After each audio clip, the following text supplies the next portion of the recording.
Welcome back to Mindful Scrolling. Thank you for coming to listen to us today. I am joined by my lovely wife, Michaela. And who are you? And I, your host for this particular episode, Philip. Uh-huh. That's right. Philip wanted to intro today's episode, so I let him go ahead and take it. Good job, baby. You're very welcome. But, yep. Yeah, welcome. Now I can't remember how I usually intro. Welcome back or welcome to or welcome back to Mindful Scrolling. Yeah, that's it. Welcome back. Yeah, welcome or welcome back to. Yeah. I'm your host, Michaela, and I'm being joined by... Me, Philip. My husband, Philip, once again today. Yeah, we are... I think that's kind of been the trend, is like every other week Philip comes on the podcast, and it definitely is a good filler for me when I just don't want to talk by myself for 30 minutes to an hour. He fills in those gaps, so... Well, thanks. I appreciate that. Today is one of those days, but... So, let's jump right in. Jump right in. What's your morning moment, babe? Like, how are you feeling? What has the vibe of this week been for you? My morning moment. Okay, well, maybe the vibe of this week, let me rephrase that. So, you have, sips of the week, books of the week, obsessions. Right. So, I have a new paranoia of the week. Oh. Okay. So I recently had to go get a root canal done. This is so off of what we're trying to talk about. Had no idea that I would need one, but I went and got a root canal, and it's just every single little ache or pain, like I'm overthinking it. And my new paranoia is the idea that what if my dentist is lying to me? He has mentioned this multiple times. And I know that's not what's happening, but wow, is it easy to go down that rabbit hole. He's got this idea that his dentist is just wanting to make money off of him and he didn't actually need a root canal. Yeah. And I mean, I guess there's always that possibility, but he's also had issues with his teeth for like a couple years now. Yeah. So I'm thinking the dentist was telling him the truth. But what's crazy is like, you can speak to this. I try and take good care of my teeth. I floss. Yeah, but it's not about that. It's literally about genetics. Yeah, there is something else happening there. I've always taken like mediocre care of my teeth, and I have never had a cavity. I've never needed braces. I've never had anything. So anyway, that is not a morning moment. Have you had any like like Jesus moments this week or anything? Right now, I'm in a place where I'm kind of waiting for Jesus. What do you mean by that? So there's things going on in my life right now that I think really, really requires God's presence in those areas. Yeah. And I invite God into that with my prayers. I try and make myself open to what He might have for me, and I'm not seeing it in my timing. Right. I mean, I can identify with that. So I would say it's kind of where I'm at with that. Yeah. How does that translate to a morning moment, though? I think it's just I'm persistent in listening and waiting. It's a burden in a way to practice the art of stillness, right, in the Lord, because you have to really, really slow down and reprioritize, like, this thing that I really want.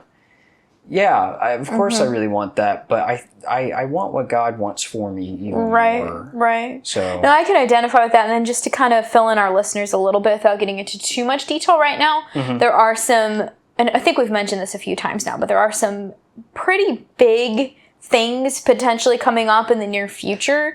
We're just waiting for some really key elements to fall into place before we can 100% be like, yes, this is happening. And then once it does, obviously we'll share it with you guys on the podcast, because it's not like there's anything to hide. We just want to make sure like this is all going through first. It will be like really cool and exciting if and when it happens.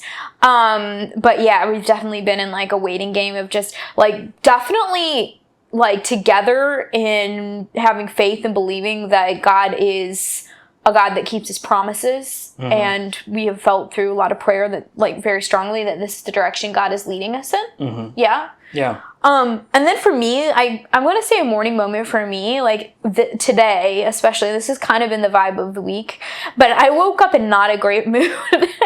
Been dealing with some like overcast weather and just, not, I'm a sunshine. We're both sunshine people for sure. Yes. But I decided to get myself out of the funk and try to like romanticize my morning a little bit.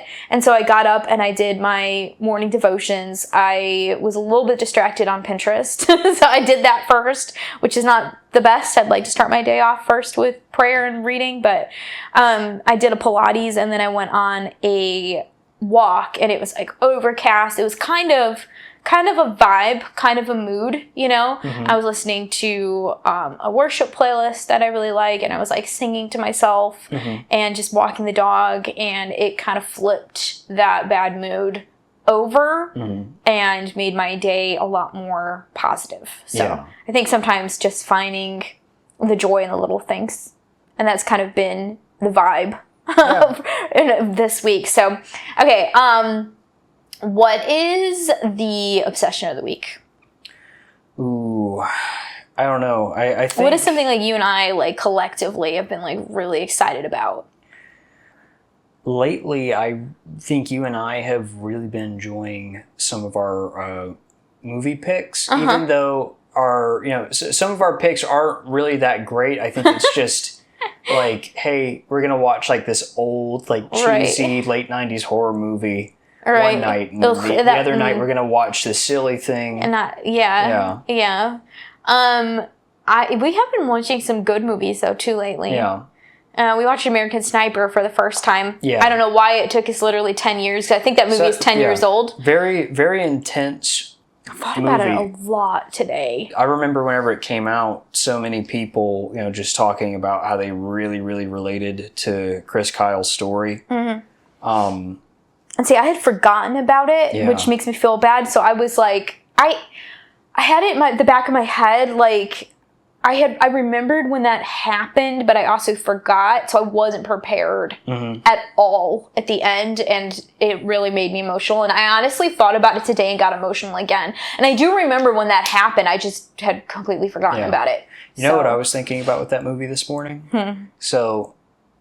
Spoiler for anyone who I'm sure most people is not aware of the history. Chris Kyle, unfortunately, was shot mm-hmm. by a vet that he was spending time with the day of the event. Well, in the movie, there's a shot where he's walking out his front door, he kisses his wife, and there's the vet, mm-hmm. Standing by his truck. They're getting ready to go. And she just kind of looks at the guy, real like wondering. She just like knows. There's like something off with him, and I couldn't help but think like, wow, I really hope the actor that played that guy, like, that's not his defining role. Yeah, right. Like, that's the only thing that he's ever done. He's like got a cameo role and that's it. It's just like, so what do you do for a living? I'm an actor. Oh, were you in anything I've seen? No. No, that wasn't me. Wait, that guy? You kind of look like the dude at the end of, no, that wasn't me. Yeah, I have like this like far removed cousin that I think he was maybe an extra. I'm not sure. Yeah, he was big. Fan of Clint Eastwood. So right. So no, I don't know if it's fair to say that movie's like our obsession of the week, but I think honestly, this week hasn't really had that much of an obsession. Yeah, it's just been a really chill week. Yeah. Oh, I think mine is probably the sweatshirt at Aerie that I did not end up buying. Yes, that actually is a real obsession. I know. The fact that you haven't obtained it makes it more an obsession. There was a sale on Aerie sweatshirts, and Philip kept reminding me there was this beautiful like the best blue. Like I'm into this like beachy, like Colbit. Is that how you say it? Colbit blue? Cobalt? Is that how you say it? Colbit. Cobalt. I like that. Okay. And, Philip was like, you don't need it. And I was like, I know, but it's on sale for $25. This is like an almost $70 sweatshirt. And ultimately, I didn't end up getting it. Not because, like, I couldn't have, but there was other things that I needed more. And you were right. It is really hot out right now. Stupid hot. And I'm not really going to get much of an opportunity, unfortunately, to wear it. No. But that was definitely, I mean, I talked about that for like 3 or 4 days straight. So I'm going to say that was my, wow, that makes me look like really vain and like you are, not though. Very, excuse you? That's why we made this podcast. Oh, okay. Yeah. Is that why? Of course. Oh, for sure. Own it. It's in the brand DNA. Okay. Yeah. We're just going to continue. Okay. And then our drink of the week, I think both of us, we really enjoyed. We had a honey blackberry latte earlier this week. There's a local coffee shop we really like that has part of their seasonal menu, these drinks, and they were surprisingly really good because I tend to think that, they do everything really, really sweet. Mm-hmm. And we're just not sweet people. Not with coffee, anyway. We have to do everything half sweet. Yeah. But it was really good. Yeah. Also, new donut they have there, new seasonal donut, wonderful. Yeah, it was like a peach, like a Georgia peach inspired donut. But, okay, moving along because we've been rambling a little bit. Okay. All right, reads of the week. I actually finished a couple books, started a couple books. I'm just going to go through them super quick. Let's see. I finished on, of course, Goodreads. This app is so frustrating because sometimes it doesn't want to pull up. Okay, so I finished House of Blight, which I talked about in last week's episode. I have no notes. It was a 5, like, easy 5 stars. I think my favorite book of the year. I am not a fantasy reader and I'm not a romance reader, and I absolutely ate this book up. It's been so really interesting good. seeing you change your reading diet like that. Yeah, because my genre is thriller. Yeah. And then in the thriller vein, I listened to 2 on audio by Natasha Boydell, The Doll's House, which I gave like 4.5 stars. Really liked it. It was good. And then The Perfect Home was like a 3. It was okay, but those are both by a newer to me thriller author. And then I am physically reading a book called It All Comes Back to You by Melissa Weisner. Never read this author before. And again, I'm not typically a romance reader, but I'm like in the mood. And I don't know if it's because it's like summertime and like thinking about like warm weather and like beachiness makes me like maybe want romance a little bit more. Oh. I don't know, but it's been I'm great. sure that's what springtime means, yeah. Yeah. Yeah. Yeah. For most animals, they start thinking about the beach. Yeah. So that's where I am right now in reading. But as for our topic today, so we were just a little bit earlier, like trying to rack our brains to decide like what we wanted to talk about. And I think I'm going to go back to my idea that I talked about last week of like a pocket guide, like travel, like a pocket travel guide to like some of like the bigger southern destinations, like vacation destinations or like quick trip destinations, like something you can do in like a weekend. Yeah. So this is specific to the South, like South Carolina, North Carolina, Georgia. And, you know, pretty much if you live in a central location in either any of those states, you can access any of these places in like 4 hours or less. Yeah. And if you are willing to get up in the morning, it can easily, be a whole day and you can get back home, pretty. Either the same day or like spend one night, maybe 2 if you want to stretch it out. Yeah. But I think that this is going to be fun for us to talk about because we love doing little like day trips or overnight trips. And I think some of our best memories and some of our best dates have come out of these little trips. Do you agree? Absolutely. So I think if anybody lives, again, in the Carolinas or Georgia, and I'm talking more, what side of Georgia are we closest to?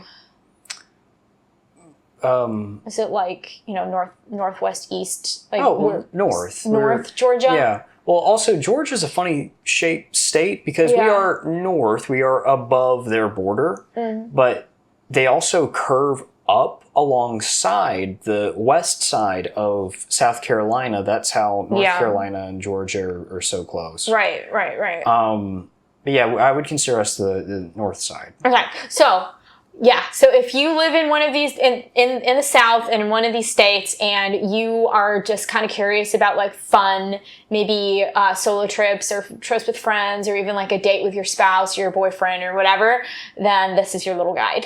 Absolutely. All right, so do you want to start with, Atlanta, since that was the most recent one we did? Yeah. So let's just start with Georgia, and then we can go from Atlanta to Savannah. How about we do that? Okay. Okay. So, little disclaimer before we start. So, before meeting Michaela, I did not travel much. She unlocked this for me, and ever since, I've been loving it. So, I've always been a huge traveler. So. Yeah, so for people out there that feel like that's just not your speed, honestly, try it first and then decide if you're more of a homebody. Do you feel like some of these little, like, shorter road trips helped become more, like, for you to become more of a traveler? Yeah. Yeah, absolutely. But with Atlanta, so me and Michaela, we were, kind of just going through some, interesting like family related stuff at the time. We just felt like, yeah, let's just get away. Let's just, have some time for ourselves. And we got tickets to go to the Atlanta Aquarium. Which I did talk about in the last episode. Okay, so I won't cover any of that stuff.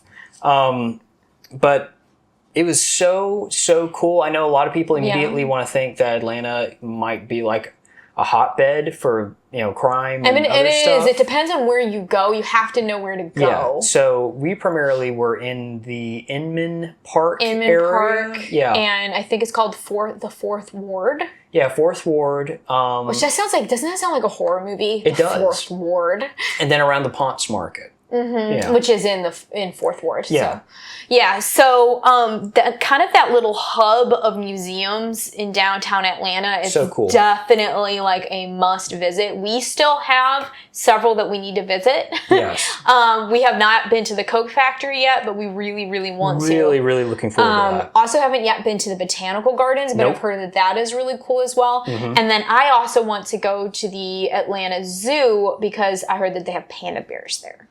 That's right. Yeah. The only other time I've seen pandas was in San Diego years ago. And I'm not even sure if they still have them anymore. Yeah. At the San Diego Zoo. But yeah.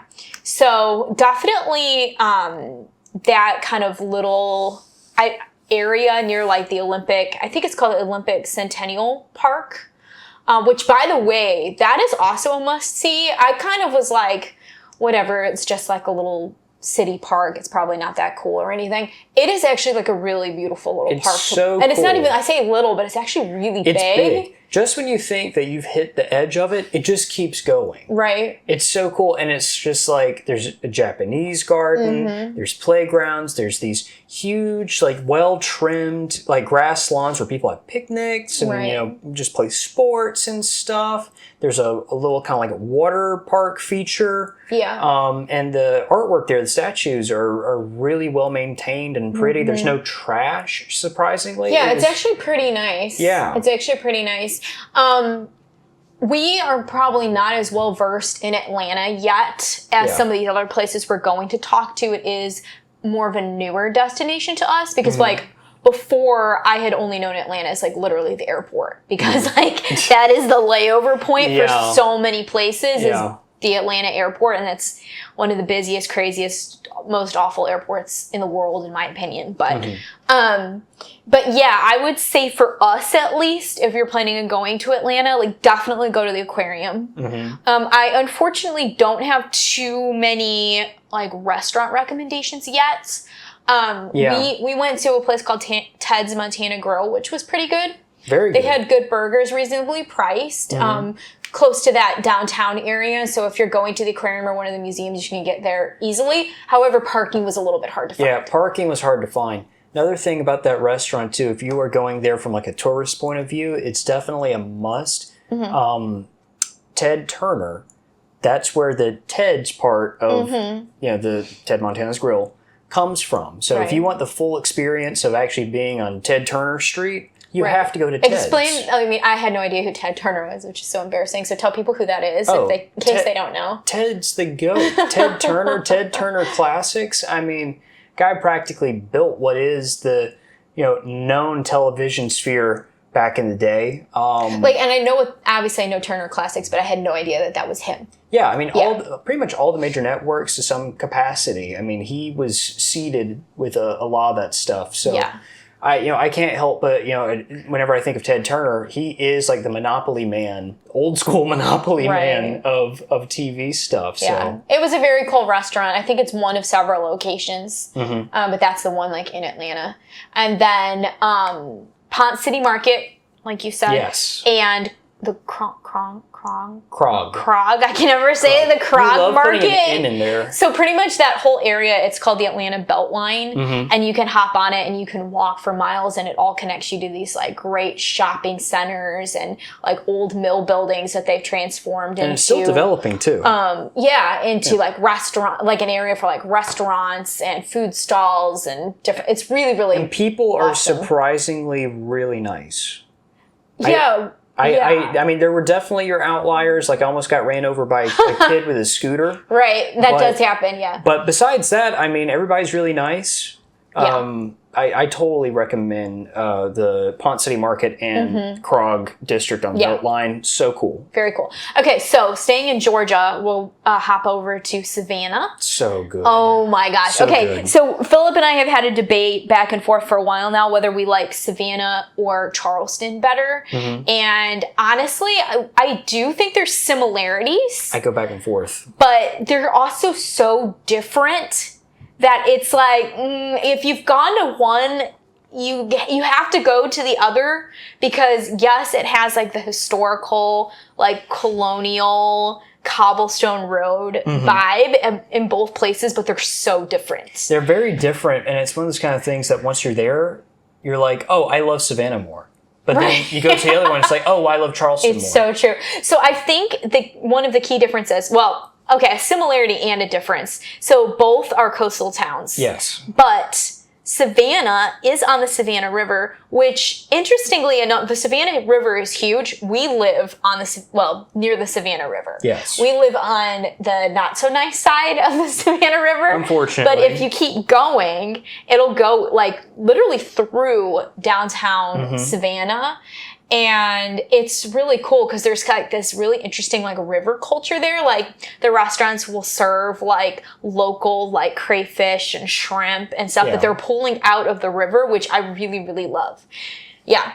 Having also been to Louisiana, it feels kind of similar to that culture, but specifically that climate.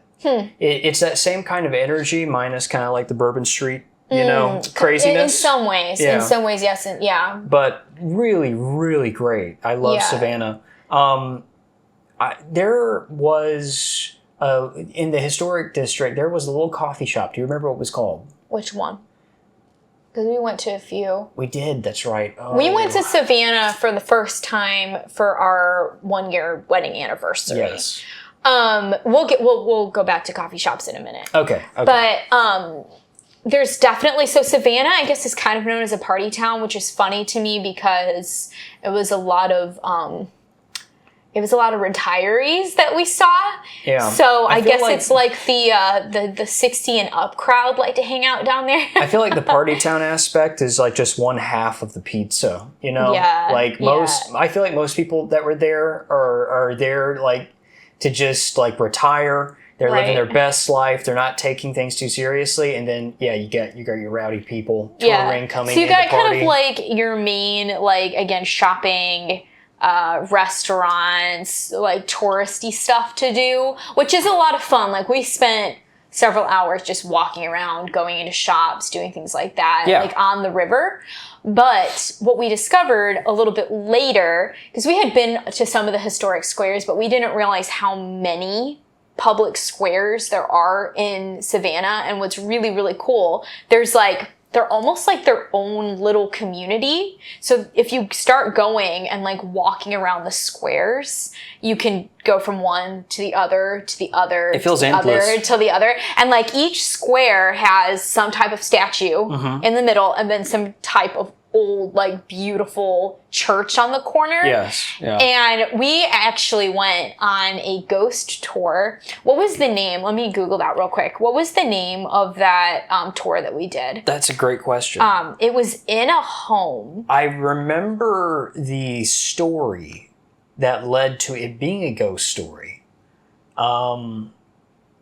It was the old sorrel weed house. Yeah, sorrel weed. That's it. Yeah, because the guy did he push his servant off his wife, but that's in like an alleged, like there's no actual documentation of that. Yeah. But something to know about me and Philip, we love ghost tours and we love anything like haunted, and it's not necessarily that we believe in ghosts, but it's historical typically and spooky. Yeah. So this one was really, really different and really interesting because you actually got to go in this mansion that was built in like the 1700s, I think.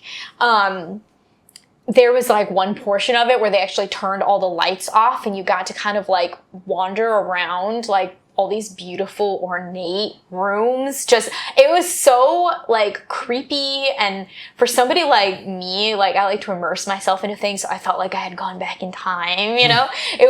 It was super, super, super cool. So we did that one night, and then as we were like walking down the street, we just like bumped into like this British pub and just hung out there. And something like, for people who love history and love like haunted places, I think Savannah might be the best. Like Charleston is really cool for that too, but like Savannah just has some really, really interesting tours and stuff that you can do. Both Savannah and Charleston are super, super haunted.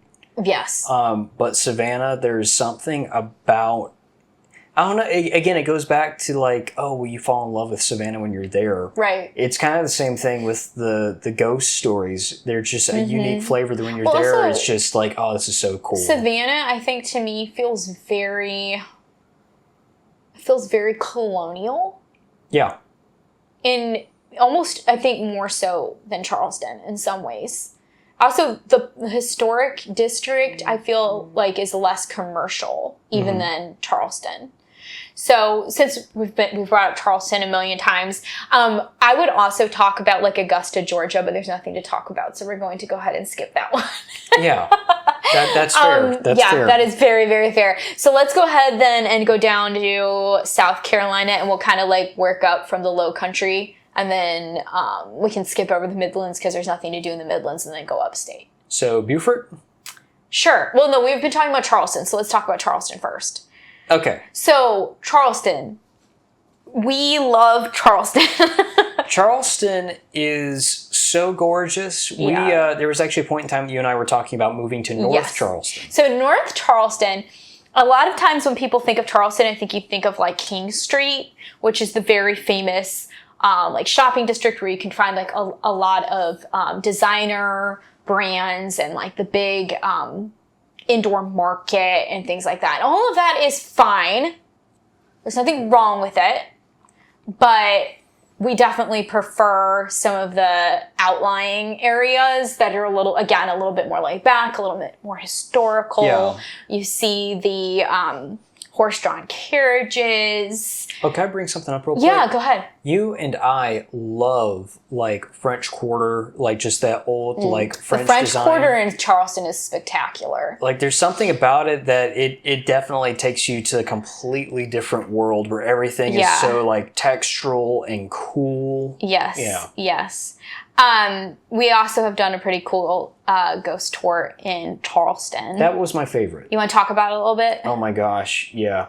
So this particular ghost tour encompassed like several different ghost stories, but one of the ones I think is probably like the top tier of it was following the story of this soldier who, fell in love, the girl's dad, who was like a wealthy man, really didn't like him. Didn't find him suitable for his daughter. Him suitable, kept them apart, they were She was really young too. She was like 14. Lovers, and she died. Of a broken heart, supposedly.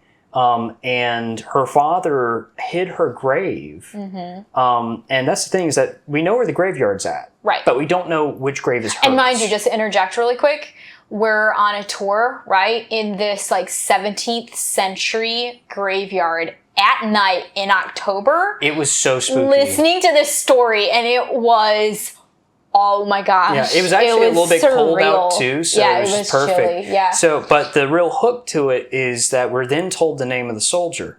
The soldier was Edgar Allan Poe. Yep. And supposedly, and none of this is proven, but that's where they at least believe the poem Annabel Lee came from that he wrote.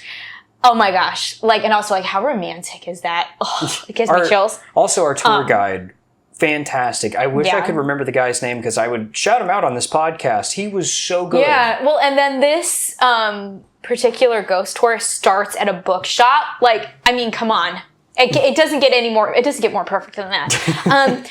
A restaurant recommendation that Philip and I have for more of like a fancier date night restaurant that we've been to twice now, that is also considered the most haunted restaurant in Charleston, is Poogan's Porch. Poogan's is the bomb. Poogan's Porch, really good food. You are going to spend a little bit more on dinner there, but it is definitely worth it. If you want to celebrate the occasion, if you want to do one special meal, go to Poogan's. You will not be disappointed. It's a great place, I think, for like an anniversary or birthday or even like Valentine's Day if you wanted to. I do recommend reservations there. They take walk-ins, but they're very, very popular and very busy. So they're popular with locals and tourists. Also, another just little tidbit. Ask your waiter about the house. Yes. They will tell you the ghost stories about the house, and it's so cool. It is so creepy and so cool. And apparently Poogan was a dog that was a stray, but like a neighborhood dog. So everybody I want to say this was in the 70s. Does that sound right? Maybe. It might have been earlier than that. I don't remember. But everybody in the neighborhood fed Poogan. Yeah. And he lived on the porch of the restaurant, which was a home at the time. So that's why the restaurant's called Poogan's Porch. Porch. But yeah, we love Charleston. Okay, let's go ahead and talk about the South Carolina low country, like beaches and beach towns that we have visited. So we haven't been to all of them. There's, I think, over like 300 islands in South Carolina, something crazy like that. Henry, he found a lot. But we have been to Edisto Beach, Edisto Island, and Beaufort so far. So let's like quickly talk about Beaufort, and then we'll spend a little bit more time at Edisto since we're a little bit more familiar with it. Okay.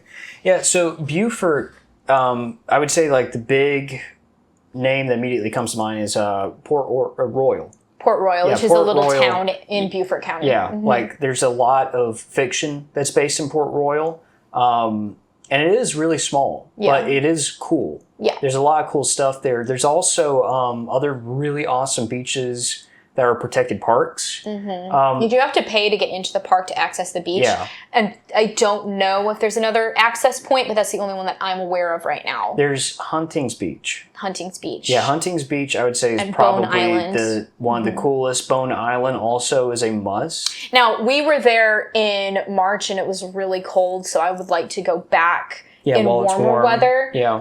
But there's a beautiful, like when you're in downtown Beaufort, it feels kind of like a mini Charleston or like a mini Savannah. I mean, really do like that downtown. It's significantly smaller. Definitely has a small town vibe to it. It's all walkable. But very historical. Like when you start walking around the streets, you get a lot of those old like antebellum mansions. Yeah. Like, you know, very Charleston-esque, very similar. The marina down there is really pretty. Gorgeous. Yeah. Also, check out all the different historical stuff in the area. There's so many cool things, and you might even see a plaque that might say something about a particular Woodward ancestor. Yeah. So just keep an eye out for that. Yeah, yeah. There's Philip has some direct. His lineage is the reason why South Carolina is a state, really. So just the Carolinas. The Carolinas in general. Okay, so. Staying in like the low country, and Charleston is part of this as well. Edisto Island is Philip is super familiar with. I've become more familiar with in the last like 3 or 4 years since we've been together. But it's a area that his family has vacationed at pretty much your whole life. Yep. So how would you sum up Edisto just kind of quickly so we can keep this moving? So you know how Myrtle Beach is like a party town and like everything is alive and a little like trashy and greasy? Yeah, we don't. Edisto's the opposite of that, but that doesn't mean there's things to do necessarily. It is a super sleepy, quiet little beach town. You go there when you want to relax. But it is hardcore relax at the beach. Beautiful. It's very. It feels very lush and tropical.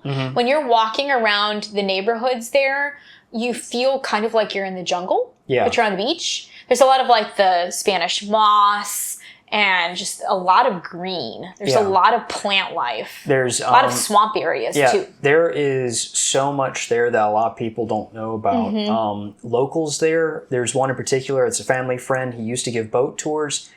Just the history of the wildlife there, the fauna, just the way that the beach changes throughout the year. Just incredible stuff. And we've been there in different seasons too. Yeah.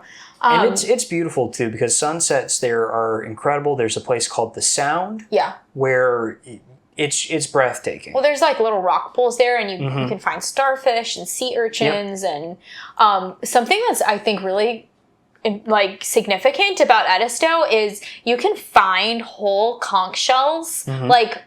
Not broken pieces like at a lot of other beaches, but like full conch shells on Edisto.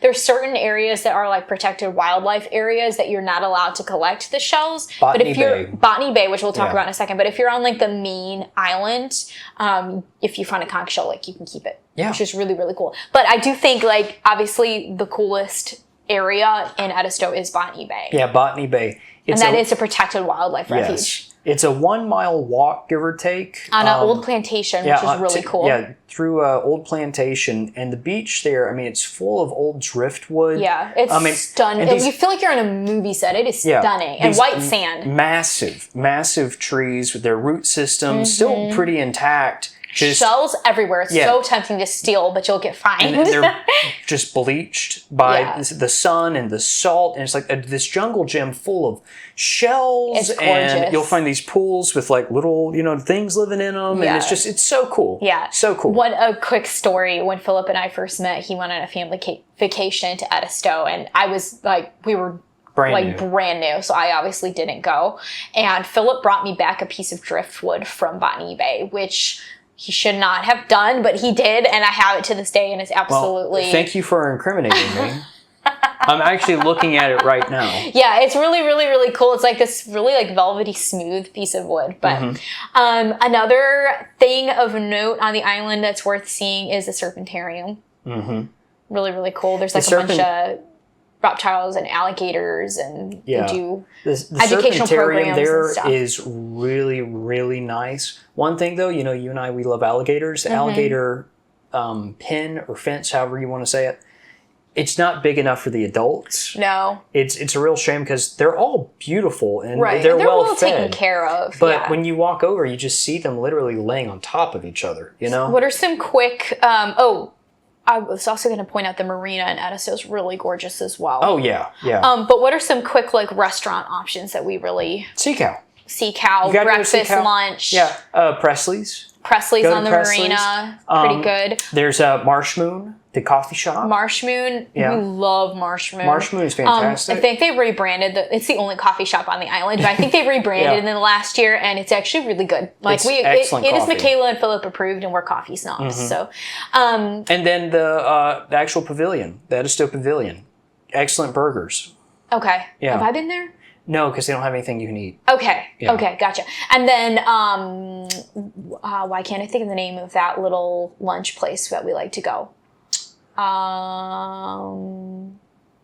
We get like the fish sandwiches. Oh, McConkey's. McConkey's is a must. Yeah, we love McConkey's. It's right beside the Bilo. Yes. Go to McConkey's. It is so good. It's got like these island vibes. We've been talking like every year about going and getting drinks and still haven't done it in the evening, so maybe we need to do it this year. We're going to do it this year. We're actually going to Edisto probably this upcoming weekend. Yep. So we're really hyped, really excited. It's going to be good. Yeah. Okay, so South Carolina, low country. Let's go ahead, skip over the Midlands. We unfortunately live in the Midlands, so there's nothing to do here. Nope. And then let's go upstate and talk about Greenville. Well, Which that could have been the whole episode. Let's just be honest. That's the thing. You and I could talk about Greenville for probably a whole 10 episodes of this show. Yeah, for real. Yeah, Greenville's just everything you want in just a bustling Greenville. metro that's not too big, that's still very rural. Yes. You know, there's plenty of just natural beauty. Greenville is the biggest small town. Yes. Yeah. It's one of those places that has a city feel, but it's also small enough where everybody knows everybody. It's probably 1/4 the size of Charlotte. Yes, and there is endless things to do. It's also absolutely gorgeous. If I could be in one place for the rest of my life, it would be Greenville. And I've traveled a lot. Yeah. Not just in the southern United States, but anywhere. Greenville's where it is. It's so special. And what is the thing that makes Greenville distinct to any other city that you've been to? Well, for starters, that's where I met the love of my life. And secondly, there is a waterfall. It's a freaking waterfall. And I'm not talking about this little fountain no. or whatever. No, it's a full-on waterfall. Yes. It's insane. It is a massive waterfall right in the middle of downtown. And there's a suspension bridge that goes over it. It's so beautiful. Also, some other towns around Greenville of note is Travelers Rest. There's a wonderful crepe place called Tandem. Yes. Tandem. It's delicious. There's also an amazing bookstore that I love called As the Page Turns there. Right. And then also Furman University. Furman which is so beautiful. Has a gorgeous park that's open to the public. Very possibly the most pretty park that I've ever been to. There's a huge lake there, clock tower. The clock tower Rose is garden. beautiful. Yeah. There's a Japanese garden. A Japanese garden, a temple on the hill that you can just walk up to. Yeah. It's 100% a must see if you're in Travelers Rest. It's a must. Greer is also has a really cute downtown, very Hallmark feeling downtown area. And it's still growing too. Yes. Yeah. Yes. And then since we could literally make this whole episode about Greenville, let's talk about some must-visit coffee shops, restaurants real quick in downtown Greenville. Do you want to name a couple and I'll name a couple? Sure. Well, first of all, I want to start with the Commons. Okay. So a very well-known walking trail that everybody uses in Greenville is called the Swamp Rabbit Trail. And this connects all the way from, I believe it starts downtown and goes all the way up to Travelers Rest. So you can hop on the Swamp Rabbit and you can kind of hit some of these places as you go.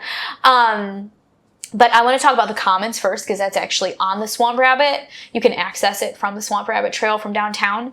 And they actually built a park there in the last maybe three years now, something like that, 3.5. I remember seeing it in construction. Yeah, it's called Unity Park, and they're still building on it. It is such a pretty little park. It's just this big green area. They actually shoot fireworks off there. The 4th of July festivities there are unreal.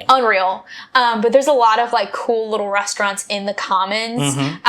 There's one that we love called Golden Brown and Delicious. We call it GB&D. They have the best burgers. And I'm not a salad person, but their salads there are so good. It's called the Big Effing Salad. It's so good. That's literally the name. Yeah. So good. They give you massive portions and it's just, for me, that's a must. A detail I want to add. So the Commons, it's like an old shipping mill building. It's just imagine just a long rectangular hall. Right. And they've converted it to... It's a food hall. Yeah, to have stalls in it. And I mean, this place is jam-packed with just knockout after knockout place. It's like a ton of tacos is there. Yeah. They put a new Indian restaurant in there. I liked it. It was I don't good. remember the name of it. I don't either. They do have a Methodical coffee in there now that's literally never been open anytime I've been there. But there is a Methodical there. I've never gotten coffee I think they from also there. have a bakery in there too now, a Methodical bakery. Yep. But GB&D is one of the must. The other restaurant, I have 2 others and then I'll let you take over. All right. 2 others that are a must for me is Ink and Ivy. Yes. Really, really, really love That's Ink a and good Ivy. date place. It's a good date place. They've got a little rooftop area. You can get cocktails there. There is a tuna salad that we really like with You would split it all the time. Yeah, it's a good sized salad. Also talking about rooftop bar areas. up on the roof is a really, really romantic date You want to spot. feel classy? Yeah. Yeah, that's what you do. Up on the roof. You have to go like into the hotel there. Is it the Hyatt? It is. No, I don't think that's the Hyatt. It isn't? I'll have to look into that. It might be Okay. I think it might be the Hyatt. Now, there is one place that I would love to talk about, but we've never even gone there. What? Juniper. Oh, well, we've walked by it. Yeah, we've walked by it. One day we will go Camperdown. to Juniper over in the Camperdown area. Camperdown is a newer, I don't even know, like restaurant area. Like, how would you describe it? It's like I would just say it's a commons area. a commons or public square area that really has only started getting built up in the It's last almost like a 3 micro years. district. Yeah. So like Camperdown, the restaurant. Yeah. There's also an Insomnia Cookies there. There's another little restaurant beside Insomnia Cookies that's also really, really classy. You're talking about Camperdown? That is Camperdown. Yeah, because there's also a little rooftop bar there too. Yeah. But I could literally and then our absolute favorite, like the OG best taco place ever. Oh my gosh, this used to be the king of Taco Tuesday. As you can see, we're an authority on Greenville. These other places not so much. Yeah, but Poppy's Tacos. Oh my gosh, Poppy's Tacos. Poppy's Tacos. So good. So first of all, it's in the art district. So you have this stunning view of the Reedy River. It's facing the Reedy River. You can see like the little geese doing their little like thing on the river. There's people walking up and down with their dogs. It's so pretty, and they have some of the best tacos. Like Philip and I love tacos. Hands down. And we've got to get Poppy's every time we're in town. We love it. A couple coffee shops real quick before we move on. Oh, Methodical. Methodical. Have to put that's number one. That is 100%. Methodical's so good. And they've got multiple locations. Well, I say multiple. I think there's 3 locations. But we prefer the downtown location, but their the main shop is also really cool too. Yes, it is. Like the original shop, and then like we said, there's also one in the Commons. Those are the only 3 that I'm aware of. And then I'm gonna say my other pick is Scandy. Yeah, Scandy. That's in Greer. I would say honorable mentions, Junto. Junto, we love Junto. Junto's beautiful. Yeah, Junto. What was that area called? No. It's in Taylor's. In Taylor's. Why do I want to say Fort Mill? That's not what it's called, is it? Taylor's Mills? Taylor's Mills, that's it, yeah. Yeah. There's an area called Taylor's Mills. Yeah. Also a really awesome arcade called Pinky's. You know, that's so cool. But yeah, go to Junto, get some coffee, hang out. Matcha, really go to good the arcade, matcha. great time. So we could literally talk about Greenville all day long. I lived there for 4 years. Philip lived there for about 2. Yeah. And who knows, maybe eventually we'll end up back there. I don't think it's impossible. Yeah, so we'll see. But favorite place in the world. Okay, let's quickly go up to North Carolina and let's hit Charlotte. And let's also hit the coast real quick. All right. So Charlotte. So Charlotte's one of those places that kind of similar to, I would say, Atlanta. You and I, we have explored. We definitely know like the areas know more about Charlotte that we like. Though. Well, it's because we've been there like 3 times now. But still, it's so big. It's huge. That we still don't have like a complete like map of it in our heads. We mostly spend a lot of our time in the like southern area of Charlotte. Like Atherton Mill. Atherton the Mill. South End. Though it's just that alone. Oh my gosh. So Charlotte so cool. is the cleanest city it is. I have ever been to. It's the cleanest metro environment I've ever seen, complete with bustling businesses, plenty of foot traffic. They have like an in-city like rail system. Transit system. Yeah, it's so cool. What's awesome about Charlotte, so you've got Uptown Charlotte, which is, I mean, for like an uptown or downtown area, I mean, it's cool. I feel like generally safe. I mean, I don't think I'd walk around there like after dark necessarily. There's some places that I myself wouldn't care to go just because I feel like it might get too rowdy. Yeah, but it's a really like well-kept, pretty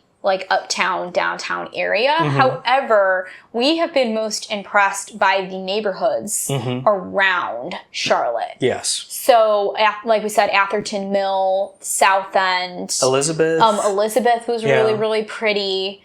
And then we enjoy some of like, if you're even going to go a little bit further out, like Belmont. Yeah, that's more towards Gastonia. Yeah. Belmont, Ballantine. Ballantines great. I almost said Galentine. Ballantine. And then if we're going to keep going even further, we love Mooresville. So yeah, like Charlotte is definitely newer to us, but I just remembered something that we totally forgot to mention when we were talking about Beaufort. All right, small revision, quickly, shoot. We didn't talk about Urban Brew at all. Oh yeah, Urban Brew, great coffee shop. Yeah, that's our recommendation for Beaufort. Back to Charlotte. What are some like restaurants or coffee shops, places that we've been to in Charlotte that you would recommend to our listeners? Ooh, okay. So coffee shops up there. Platform. I would have to say Platform for me was incredible. I don't know what else is up there, obviously. There's still so much to see. We were in a few. But Platform is such a good quality product, and it's beautiful too. It's in a beautiful area. And I'm trying to think restaurant, because there were so many cool places I wanted to go. Yeah. And I mean, I enjoyed the places that we went. The Flower Child looked really cool. Yeah, that was the one I was thinking of. Flower Child looked so... We just can't... We ran out of time. Cool. It's kind of like once you start walking around these different districts, you see something, you're like, oh my gosh, we got to go back there. But then you see something else, and then before you know it, you just completely... There's just so much to see and do. Yeah. We really enjoyed Freedom Park. Freedom Park was really cool. Oh, do you remember the name of the burger place we went to? Nope. Oh, it's such a shame. Do we want? I can see if I can Google it. Do we quickly want to like tell that story? Yeah, go ahead. Yeah. All right. So, this was a birthday trip, and Michaela, she had figured all this stuff out. She took me to a really fancy restaurant, but it was beautiful. It was beautiful, but it felt off. Neither one of us completely felt like comfortable with it for some reason, and we'd already ordered drinks, so we tried to slurp up our drinks really quick, try to figure out some like story to tell our waiter so he didn't feel completely like terrible, and left and went to this burger place instead. Yeah, we totally played hooky. It was called Big Daddy's Burger Bar. Big Daddy's Burger Bar. And they had gluten-free buns. Really, I mean, we were maybe slightly tipsy, so I don't know if they were as incredible of burgers as we thought they were, but they tasted really, really good. Those are some good burgers. Okay, so I could spend more time talking about Charlotte, but we're running out of time. Let's go ahead and let's go up to the coast real quick. Yep. Southport. Southport is lovely. It reminds me a lot of my hometown, but if it was on the coast. So Southport, if anybody has watched Nicholas Sparks or read Nicholas Sparks, the movie Safe Haven was actually filmed in Southport, and it is just as cute as it is in the movie. There is a restaurant there called Fishy Fishy. They use, and you see that in the movie.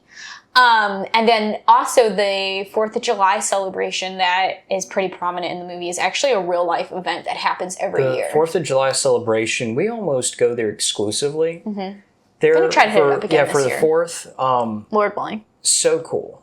It is jam-packed though, so... You gotta get there early and just camp out. Yeah, definitely. But yeah, so that's... My family, we, for years... went to Caswell Beach on Oak Island for family vacation, and then Southport is one of the little towns that is pretty close, about 15, 20 minutes from the beach, give or take. Yeah. Yeah, and my family actually bought a beach house out there, so we get to visit semi-frequently now. Yeah. We could visit anytime we want, put it that way. Yeah, another really fun place to visit on the North Carolina coast is the city of Wilmington. Yeah. Oh, Wilmington's great. Yeah, Wilmington is kind of similar to some of these other places we're talking about, except on the coast. So it kind of feels like another place that we could have talked about that we don't have time to talk about today is Asheville. But it feels a little bit like Asheville, but on the coast. Yeah. Again, another really cool North Carolina We town. haven't been there since Hurricane Helene came through, so we have no idea what it looks like Asheville, now. Yeah, Asheville, yeah. But Wilmington is, another great place to just kind of do, shopping, restaurants, vintage stores. Shout out to one of the coolest coffee shops I've ever seen. It's in Wilmington. It's called Hidden Grounds. Hidden Grounds. If you're into funky, weird design aesthetics, it's there. Literally, cowboys riding T-Rexes. Yeah, it's literally, and it's really cool. I told Philip this. It kind of reminds me of some of the coffee shops I went to in Southeast Asia and Thailand. Just the outdoor setting is really interesting. You go and order your coffee kind of in a really small building, and then you go directly out the back door, and it takes you into this like multi-tiered outdoor seating area. Almost. Yeah, it's like a multi-level like tropical jungle garden, and it really did. It feels like some of the coffee shops I went to in Thailand. Yeah, very which cool. is really, really cool. I don't know if that was intentional or not, but that's how it felt. So we could keep talking about North Carolina. That might have to be a part 2. I mean, yeah, it's definitely going to be. Because we're going to have to wrap this up here. Some honorable mentions. Crowder's Mountain is really great if you're into hiking. That's if you're in the Belmont, Charlotte area. Like we said, Asheville, Hendersonville, give or take, maybe. It's definitely give or take. It's got some cool stuff. I wouldn't stay there. Oh, no, I mean, I wouldn't stay there either. But it's a cool place for like a day trip. Yeah. Possibly. Yeah, Salisbury. Yeah, Salisbury's cute. Mooresville, like we said. Mooresville's wonderful. Yeah. We talked about Wilmington. I feel like I'm missing something. Probably. Ocean Isle? Yeah, I mean, that's still up in that same region. Yeah. But so guys, that is our little kind of rambly pocket guide to day trips or overnight trips in the South and some of the bigger well-known cities in South Carolina, North Carolina, and Georgia. If you like episodes like this, let us know. This was kind of like I don't know. We're just trying to see, if you guys like this sort of thing or not, because we love to travel. You know what it is? It's that me and Michaela just love to sit down and we love to talk about the things. Our favorite things. That just preoccupy us. These are a few of our favorite things. Yeah. We do this when you guys aren't listening. Absolutely. So this is like a very real conversation between us. You're literally sitting in on a private conversation. Pretty much. But we hope that you guys enjoyed this episode. We're going to go ahead and wrap this up. And we will probably just me, but I will see you next week. And thank you, Philip, for joining me tonight. Absolutely. All right. Bye, guys. Bye. Love ya.